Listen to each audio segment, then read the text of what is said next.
ready to safeguard every inch of our homeland Pakistan. मिट्टी में मिलाने का समय आ गया है। কাশ্মীরে হামলার জেরে মারমার কাটকাট অবস্থায় ভারত পাকিস্তান সীমান্তের দুই দেশের মধ্যে থেমে থেমে চলছে গুলি বিনিময়। এমন পরিস্থিতিতে পাকিস্তানের বড় হামলার আশঙ্কা করছেন ভারতীয়রা। নিজেদের রক্ষায় প্রস্তুত করছে বাংকার। বেশ কিছু ভারতীয় সংবাদ মাধ্যম এই তথ্য জানিয়েছে। পেহেলগামে হামলার জেরে বেশি উত্তেজনা তৈরি হয়েছে জম্মু কাশ্মীরের পুঞ্চ বিভাগে। সেখানে থাকা শালত্রী গ্রামে বিরাজ করছে লাইন অফ কন্ট্রোলের পরিবেশে থাকা এই গ্রামে গত 2 দিন ধরে চলছে ব্যাপক গোলাগুলি। পাকিস্তানের হামলা থেকে বাঁচতে এই গ্রামের মানুষ প্রস্তুত করছেন বাংকার।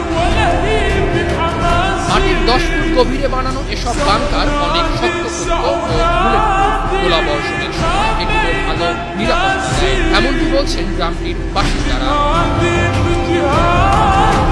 গেল মঙ্গলবার কাশ্মীরে হামলার জেরে পাকিস্তানের বিরুদ্ধে বেশ কিছু প্রতিশোধমূলক ব্যবস্থা নিয়েছে ভারত। এর মধ্যে সিন্ধু পানি চুক্তি বাতিল অন্যতম।